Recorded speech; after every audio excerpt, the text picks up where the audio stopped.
My name is Amber and I'm 32 years old. I'm sitting here in my quiet apartment looking at our wedding photo from 7 years ago. That bright smile on my face seems like it belonged to a different person entirely. You know, I never imagined that a simple list of rules could completely transform someone's life.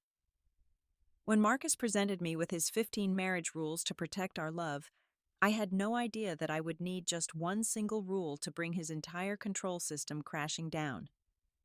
Before I continue this story, I'd love to know where you're watching from today. Please hit that like button and subscribe if you haven't already, because what I'm about to share might just give someone out there the courage to reclaim their own life. The first 3 years of my marriage to Marcus were everything I thought love should be. Marcus was 35, a mid-level manager at a tech company downtown, and he had this way of making me feel like the most important person in his world. Every Friday, without fail, he would bring home fresh tulips from the farmer's market. Not roses, because he remembered from our second date that I preferred tulips. That's the kind of thoughtful man I married.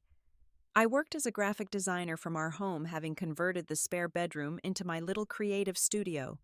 The walls were covered with mood boards and color swatches, and natural light flooded in through the large window that overlooked the garden. Marcus would often bring me coffee while I worked, kissing my forehead and telling me how proud he was of my talent. Those moments felt so genuine, so pure. The first sign of change was subtle, almost imperceptible. It started with small comments about my clothing choices. I remember the exact moment because it was at his colleague David's birthday dinner.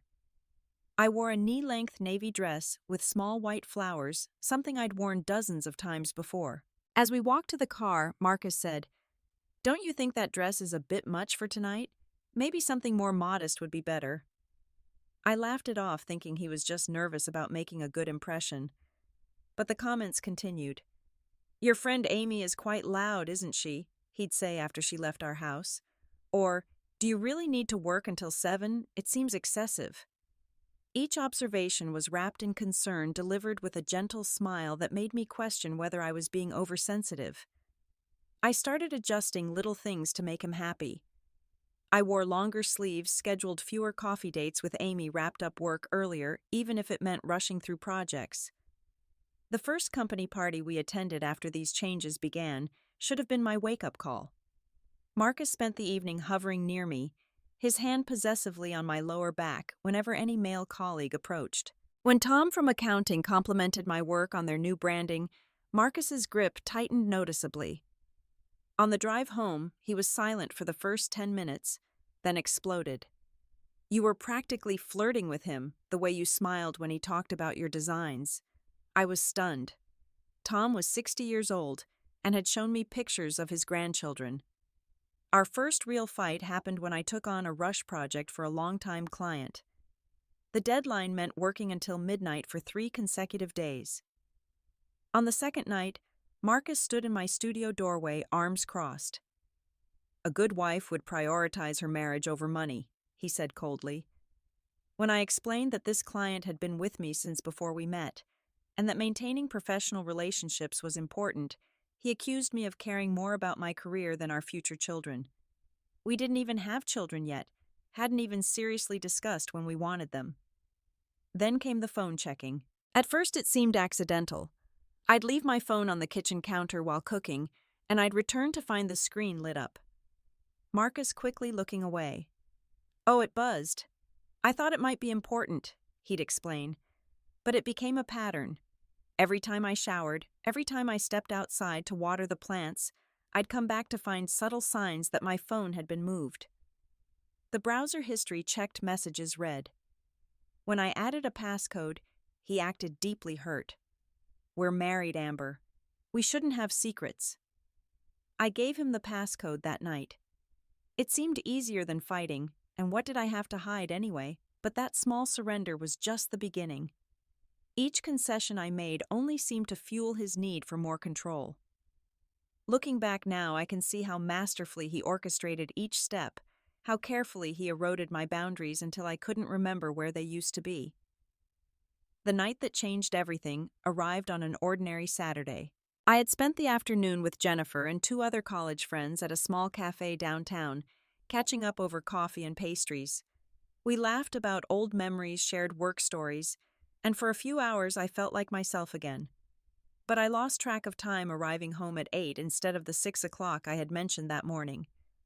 Marcus was sitting in the living room with his laptop open on the coffee table. Beside it lay a single sheet of paper printed in neat bullet points. The lamp cast harsh shadows across his face, making his expression unreadable. He didn't look up when I walked in, just gestured to the chair across from him like this was a business meeting. "We need to talk about structure," he began, his voice eerily calm. "My parents' marriage failed because there were no boundaries, no guidelines. My mother's freedom destroyed our family. I won't let that happen to us." He slid the paper across the table. At the top in bold letters it read, "Family Harmony Guidelines." I picked up the paper with trembling hands and began to read. Rule number 1, no meeting with male friends without spouse present. Rule number 2, daily schedule must be submitted and approved by 9 a.m. each morning. Rule number 3, no working past 6 p.m. under any circumstances. Rule number 4, all clothing choices for outings must receive spousal approval. Rule number 5, no alcohol consumption when spouse is not present. My eyes blurred as I continued reading. Rule number 6, all passwords for devices and accounts must be shared. Rule number 7, any purchase over $50 requires permission. Rule number 8, no social media posts without prior review. Rule number 9, family and friend visits limited to twice monthly, maximum 2 hours each. Rule number 10, no accepting additional work projects without discussion. The list went on. Rule number 11, location tracking must remain active at all times. Rule number 12, video call required during every lunch break. Rule number 13, no gym or yoga classes that include male participants. Rule number 14, weekly required reading from relationship books selected by spouse with written summaries. Rule number 15, daily journal entries to be shared each evening before bed. I set the paper down, my hands shaking visibly now. "Marcus, this is insane. You're asking me to live like a prisoner." But when I looked up, tears were streaming down his face. "My dad thought the same thing," he sobbed. "He thought trust was enough. But Mom met someone at her book club and she left us. She abandoned her family because Dad didn't set proper boundaries. I was 12, Amber. 12 years old when I watched my father crumble because he was too lenient." He moved to sit beside me, taking my hands in his. "I love you so much it terrifies me. These aren't rules, they're protection. They're how we make sure nothing ever comes between us. If you truly love me, you'll understand that I'm trying to save us from pain." His vulnerability in that moment was so raw, so genuine, that my anger dissolved into confusion. This wasn't the confident man I married. This was a scared boy in a man's body, desperately trying to prevent history from repeating. "This is temporary," I heard myself saying. "We'll try it for a few weeks, then revisit and adjust." Marcus's face lit up with relief and gratitude. He pulled me into his arms, whispering thank you over and over into my hair. I held him back, but my eyes remained fixed on that paper, those 15 rules that would become the bars of my cage. That night, as Marcus slept peacefully beside me, I lay awake staring at the ceiling. Every rational part of my brain screamed that this was wrong, that healthy marriages didn't need written rules and surveillance. But another part, the part that remembered his tears and his childhood trauma, whispered that maybe this was just his way of feeling safe. Maybe if I showed him he could trust me, these rules would naturally fade away. I was wrong. So catastrophically wrong. Because trauma doesn't justify control and fear doesn't excuse the systematic dismantling of another person's autonomy. But I wouldn't understand that for months. First, I had to live it. I had to experience what it meant to exist under the weight of those 15 rules, to slowly suffocate under the guise of protection and love. The first week under the new rules felt like wearing shoes 2 sizes too small. Every movement was uncomfortable, every step calculated. My morning routine transformed from a peaceful coffee and email check to a frantic documentation session. By 8:45, I had to have my entire day mapped out. 9 a.m. design work, 10:30 a.m. client email responses, noon lunch break with mandatory video call, 12:30 p.m. Continue design work, 3 p.m. break, 3:15 p.m. Invoice preparation, 5:30 p.m. dinner prep.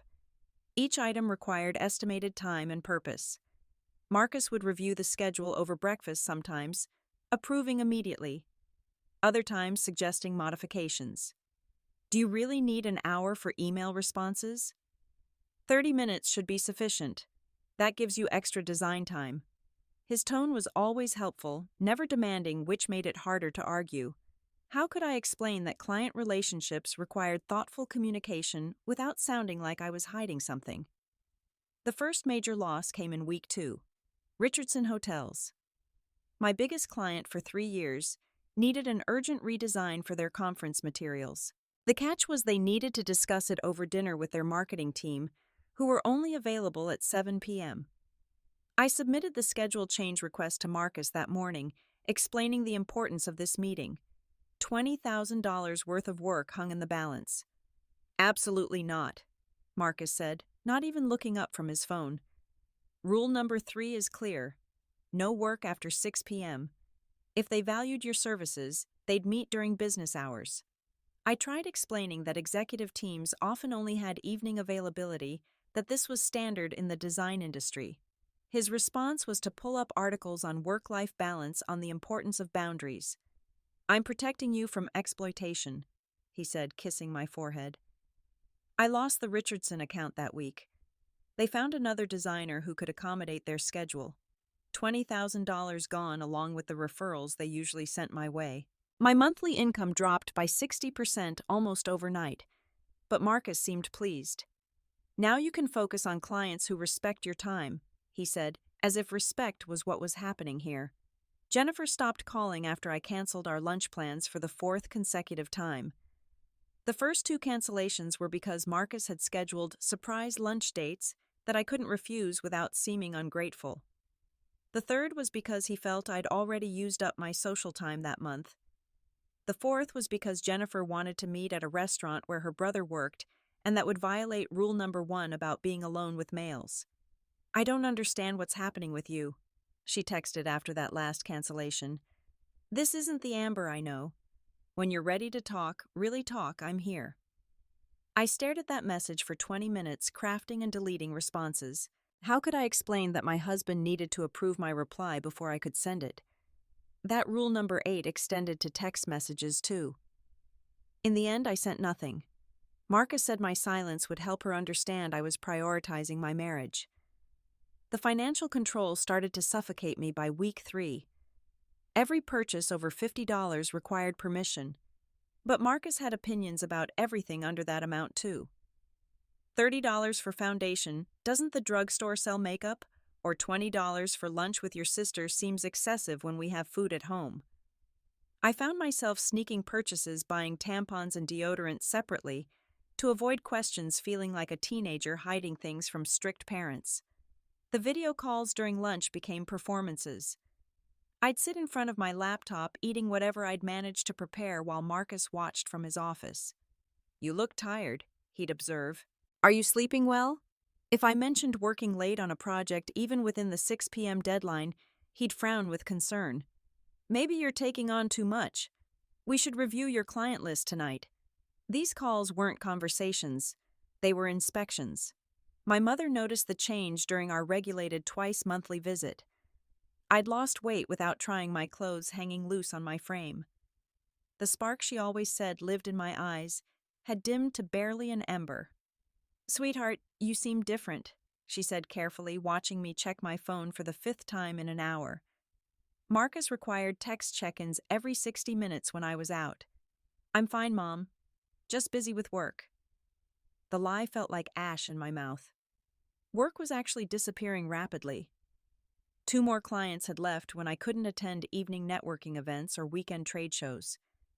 My portfolio was shrinking, my reputation in tatters. But how could I tell my mother that my husband had written rules for our marriage? that I needed permission to buy groceries, that I was documenting every minute of my day for approval. The isolation was perhaps the cruelest part.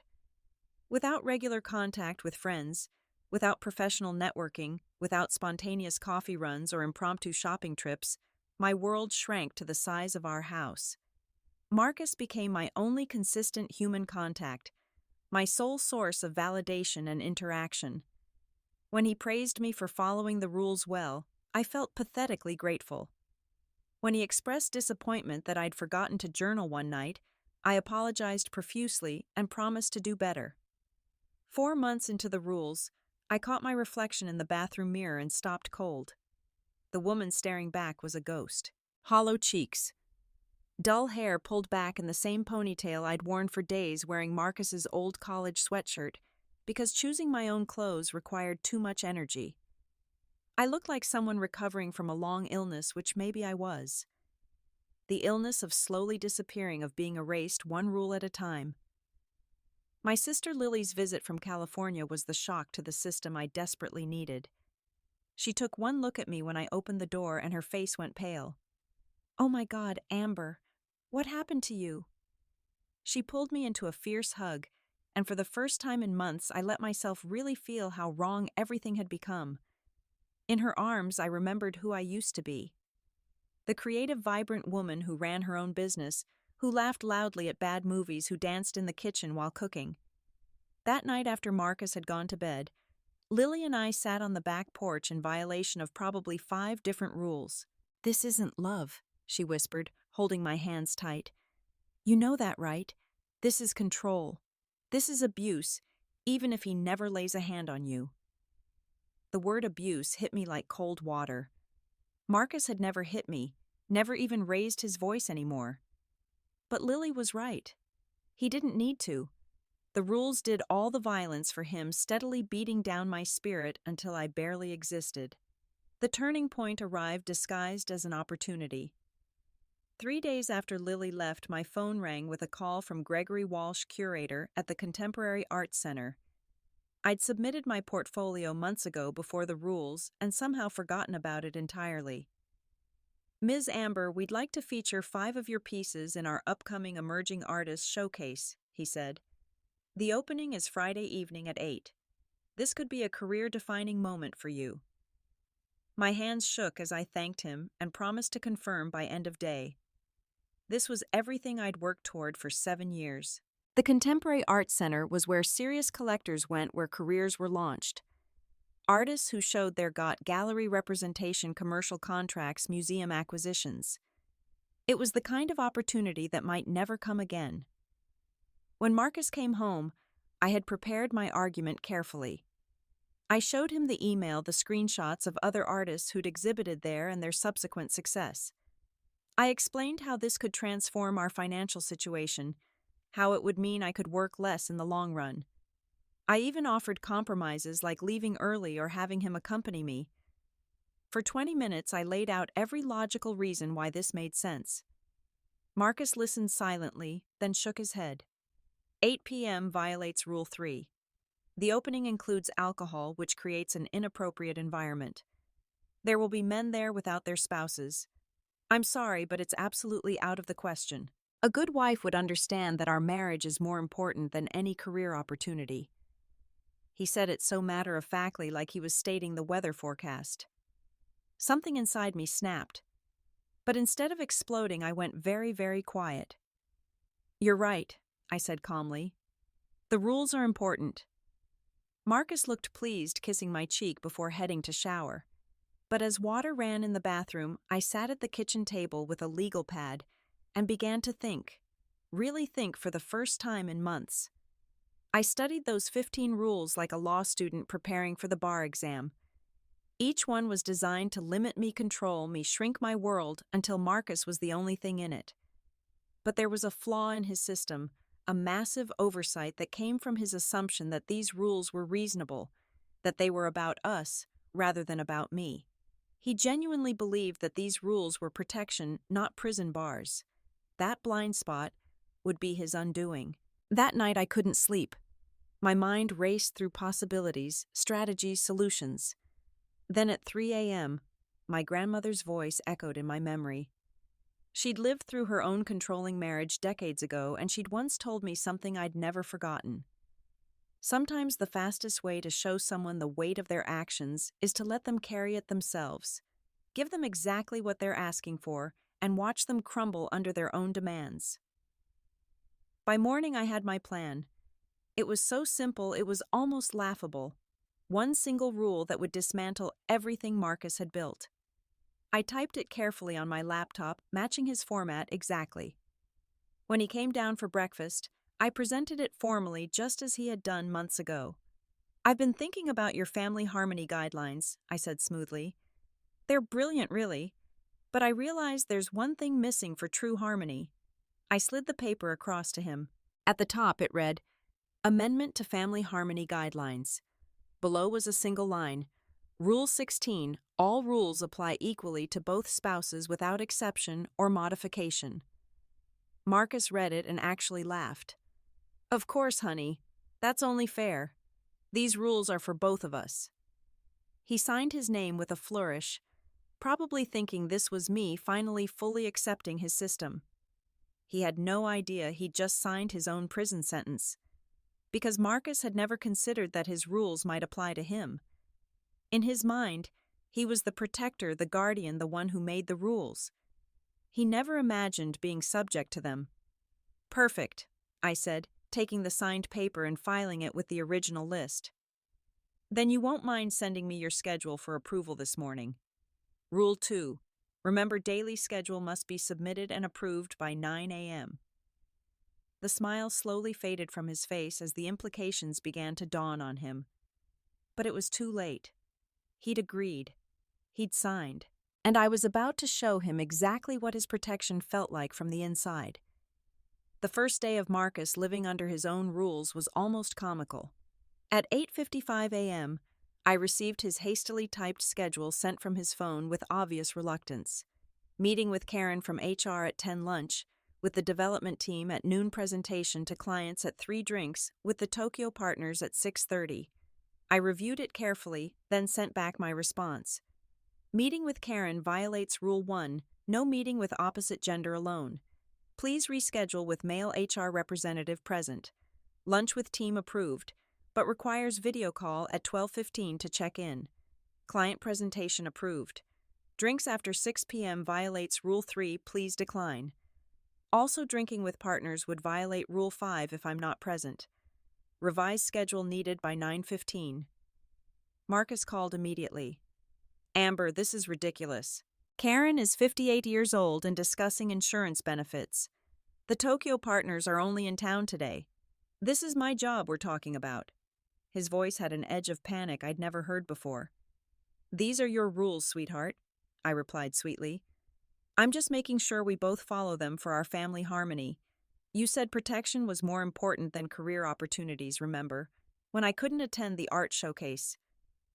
There was silence on the other end, then a sharp exhale. "Fine, I'll adjust." He hung up, and I sat back in my chair feeling something I hadn't experienced in months. Control. Not over him, but over myself.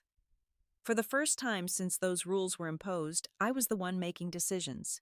By noon, Marcus had already violated 2 rules. He'd forgotten to text me during his 10:30 break, and when I checked our bank statement, there was a $60 charge at the sporting goods store from that morning.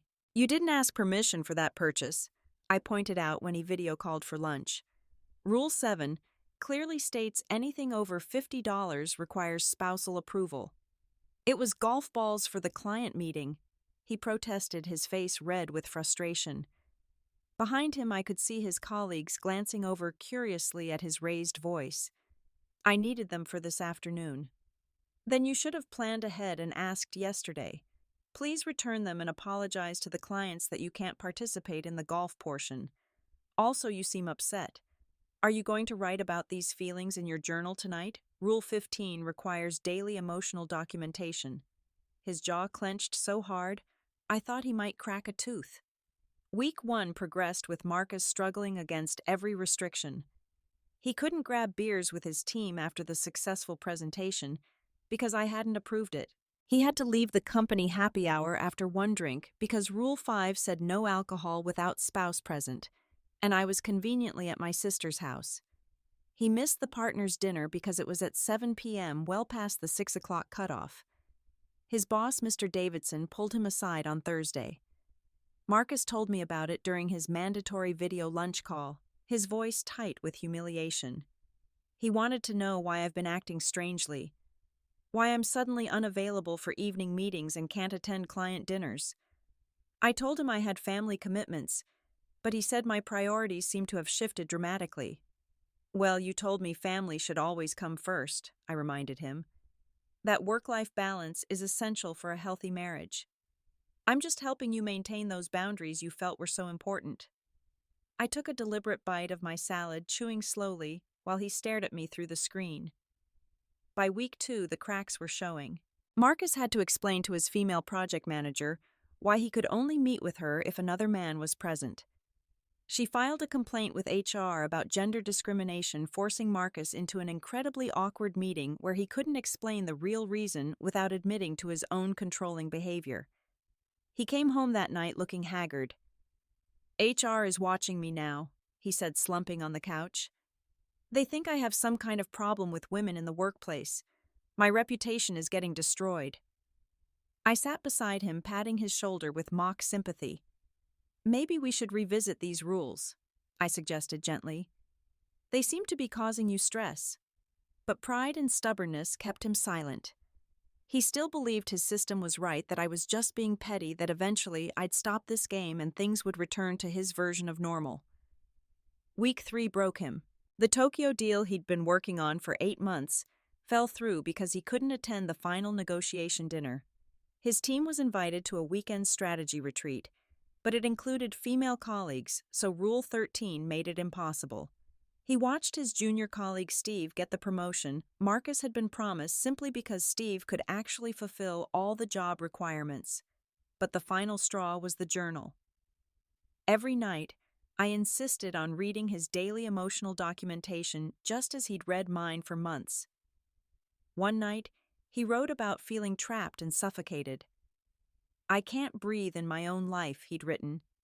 Every move requires permission. Every choice needs approval. I'm disappearing. I read it aloud, then looked at him directly. Now you know exactly how I felt for 6 months. Every single day, Marcus.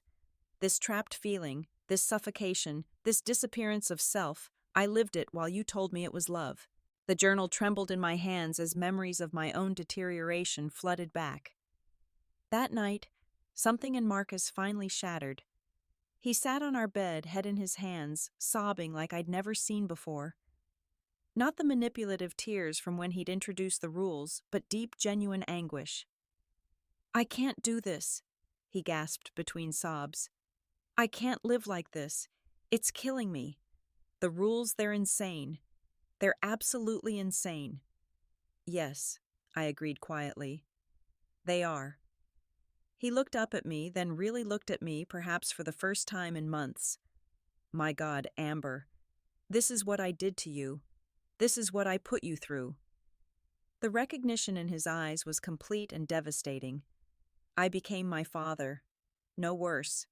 I became the thing that destroyed my parents' marriage. I became control disguised as love. We sat in silence for a long moment before he spoke again. I need help. Professional help. This isn't normal, what I did to you, what I'm still trying to do. It comes from somewhere broken inside me. It was the first truly honest thing he'd said in months, maybe years. That night marked the beginning of the end, though it would take 2 more months to fully untangle. Marcus started therapy the following week, specifically seeking help for controlling behavior and childhood trauma. His therapist, Dr. Chen, specialized in breaking cycles of generational dysfunction. During one of our joint sessions, Marcus had a breakthrough that shook him to his core. Your mother didn't leave because your father failed to control her, Dr. Chen explained carefully. She left because the relationship had already died from lack of trust and authentic connection. Control doesn't prevent abandonment, it guarantees it. By trying to prevent your worst fear, you were actively creating it. Marcus broke down completely in that session, finally understanding that his rules hadn't been protection but destruction. I moved into my own apartment 2 weeks after that night, not as punishment but as necessity. I needed space to rediscover who I was without the weight of constant surveillance. The first morning I woke up there, I lay in bed for an hour just breathing, just existing, without needing to document it for anyone. I made coffee at 10 a.m. wearing pajamas that no one had approved, and it felt like freedom. My career slowly began to rebuild. I reached out to old clients with honest explanations that I'd been dealing with personal circumstances, but was now fully available. Some came back, others didn't, but new opportunities started appearing. The Contemporary Art Center miraculously still had space in their showcase. Gregory Walsh had held my spot, sensing something was wrong when I'd initially declined. "Artists need to protect their gift," he said simply. "I'm glad you're able to share yours now." The showcase was everything I'd dreamed and more. 5 of my pieces displayed professionally. People actually stopping to study them to ask about technique and inspiration. I sold 3 pieces that night to serious collectors, and a gallery owner approached me about representation.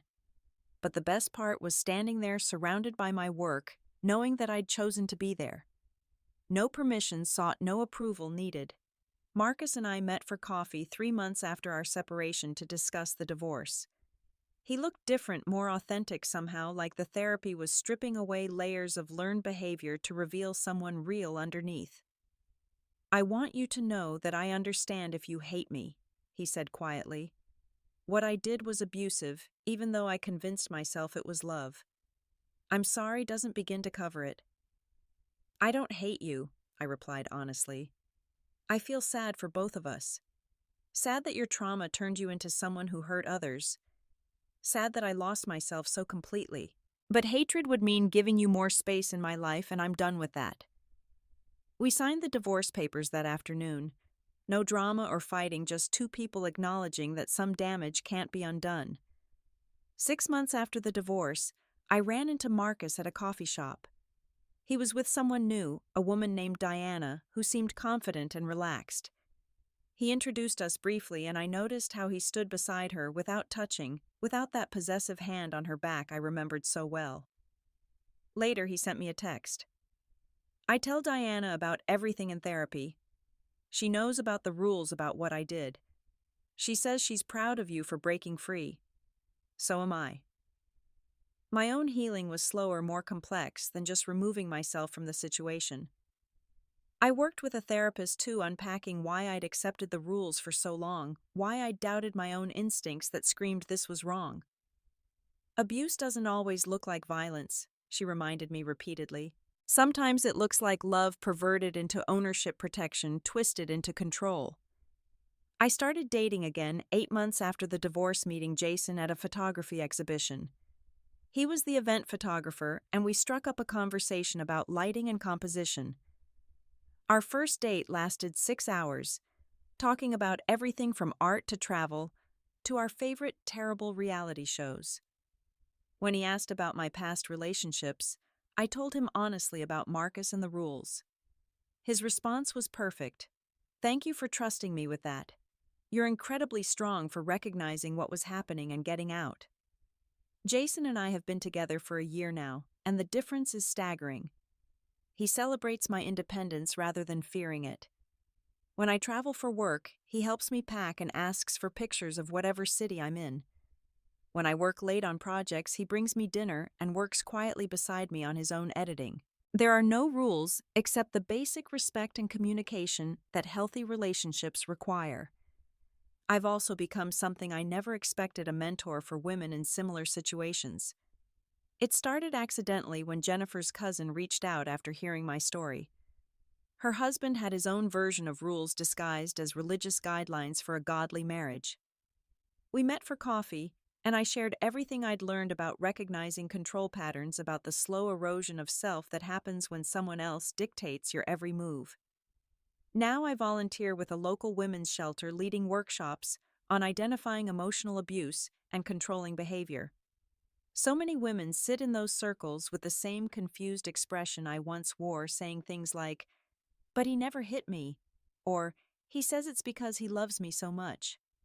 I show them Marcus's list of rules, and I watch their faces change as they recognize their own relationships in those restrictions. Control dressed up as love is still control, I tell them.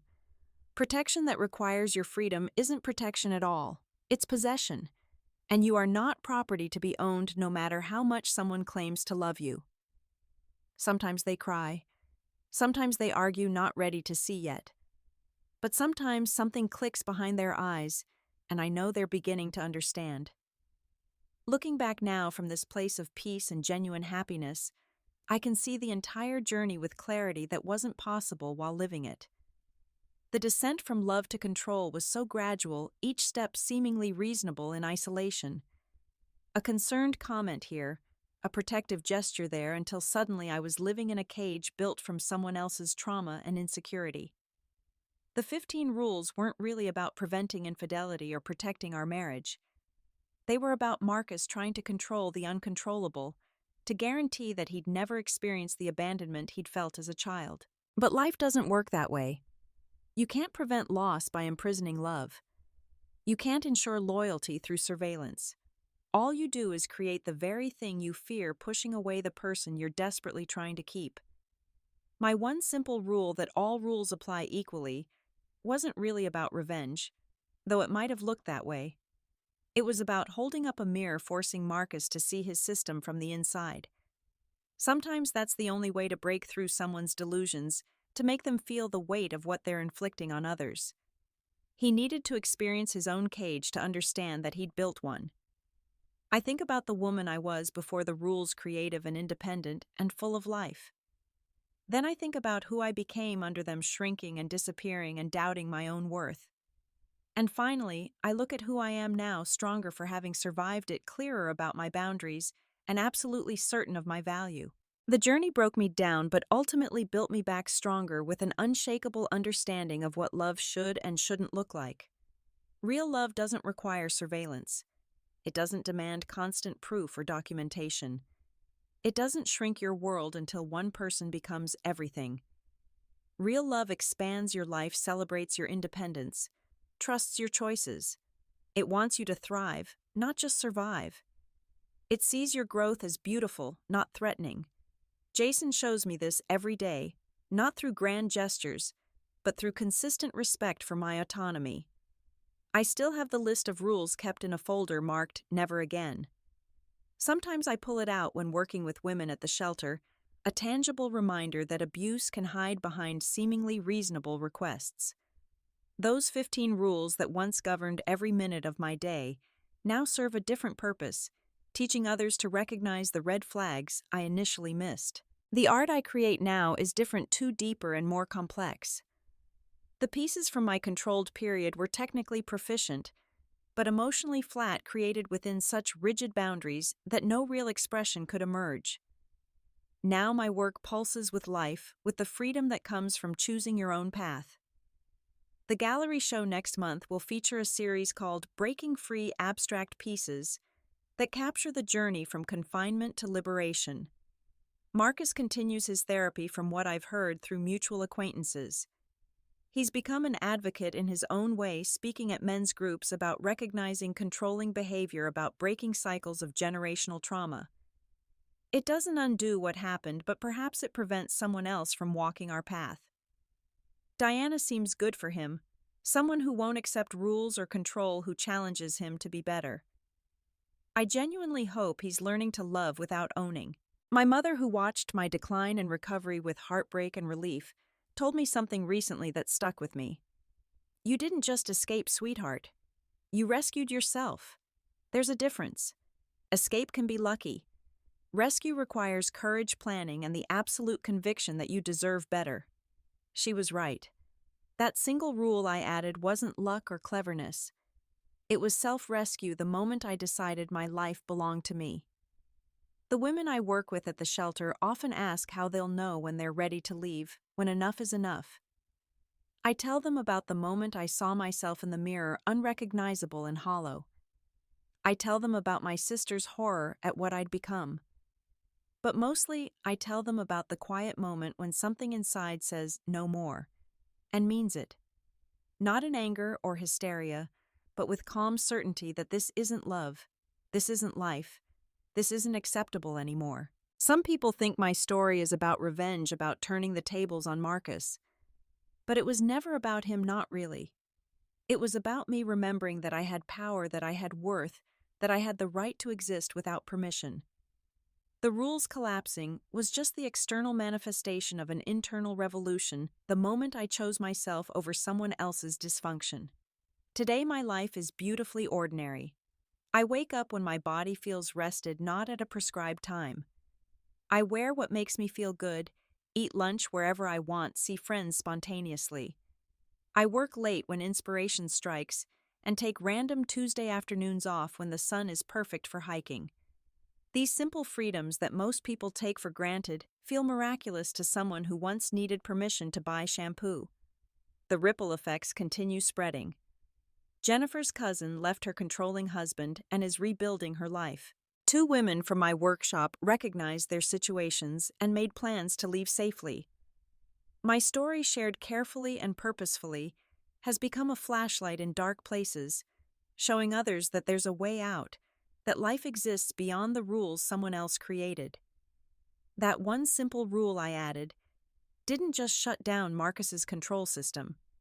It opened the door to my freedom, to discovering that I was never property to be managed, but a whole person deserving of respect and autonomy. Sometimes that's all we need: one moment of clarity, one act of courage, one simple rule of our own: I deserve to be free. And sometimes that changes everything. The most powerful lesson from this entire experience is that control and love cannot coexist, no matter how prettily control dresses itself up. Love trusts. Control surveils. Love celebrates independence. Control fears it. Love wants growth. Control wants stasis. When someone claims their restrictions are because they love you too much, remember that real love never requires your freedom as payment. If you're watching this and something resonates, if you see yourself in my story, know that you're not crazy for feeling trapped by rules that seem reasonable on paper. You're not ungrateful for wanting autonomy. You're not selfish for believing your life belongs to you. The confusion you feel is real and valid, because control often comes wrapped in concern, restriction dressed as protection. To those who love someone struggling in a controlled relationship, be patient but persistent. Keep reaching out even when they cancel. Keep reminding them who they were before the rules. Be the mirror that reflects back their strength when they can't see it themselves. My sister Lily's refusal to accept my disappearance planted the seeds that eventually grew into my freedom. And to anyone who recognizes themselves in Marcus, who sees their own controlling behavior in his rules, please get help. Not tomorrow, not next week, but today. Your trauma is real, your fears are valid, but they don't give you the right to imprison another person. Love means wanting someone to stay because they choose to every single day, not because you've eliminated all other options. The therapy is hard, the work is painful, but it's the only path to genuine connection. My grandmother, whose wisdom about giving people exactly what they ask for saved me, passed away last year at 93. At her funeral, I spoke about how her experience with controlling love in the 1950s had echoed through generations, teaching me to recognize my own cage. Freedom, she used to say, is the only foundation strong enough to build real love on. She was right then, and she's right now. This story could have ended differently. I could have stayed slowly disappearing until nothing remained but a shell following rules. Marcus could have escalated when challenged, becoming dangerous rather than broken. We could have destroyed each other completely. Instead, we both chose growth, painful and difficult as it was. Not every story ends this way, I know. Some require police intervention, safe houses, complete disappearance. If that's your story, there's no shame in that. Survival takes whatever form it needs to take. As I wrap up this story, I want to leave you with this thought. Your life is yours, not your partner's, not your parents', not society's, yours. The choices you make, the clothes you wear, the friends you see, the dreams you chase, they belong to you. Anyone who truly loves you will celebrate that ownership, not fear it. They'll want to be chosen freely every day, not held by rules and surveillance. That one simple rule, Rule 16, that all rules apply equally to both spouses, seems so basic now, but it was revolutionary in its simplicity. It exposed the fundamental inequality Marcus had built into his system, the assumption that protection meant control, that love meant ownership. When forced to live under his own restrictions, the absurdity became undeniable. The emperor finally saw he had no clothes. My life now is full of chosen commitments, not enforced rules. Jason and I have agreements we've made together, boundaries we respect mutually. But they're organic, emerging from respect and communication, not written in lists and monitored through surveillance. We trust each other, not because we track each other's every move, but because we've chosen to be trustworthy people building something together. The art I'm creating for next month's show includes one piece I'm particularly proud of.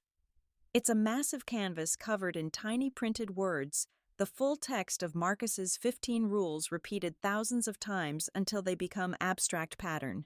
But in the center, in bold, clear strokes, is a single word: free. From a distance, you can't see the rules at all, just that powerful declaration. That's how I see my story now, not as a list of restrictions I survived, but as the freedom I claimed. So to everyone watching, whether you're trapped in rules or recovering from them, whether you're recognizing controlling patterns in yourself or others, remember this. Love without freedom isn't love at all. It's ownership. And human beings are not meant to be owned. We're meant to be free to choose to grow to become whoever we're meant to be. Sometimes it takes just one simple rule, one moment of clarity, one act of courage to reclaim that freedom. What rules are governing your life that you never agreed to? What freedoms have you traded for someone else's version of safety?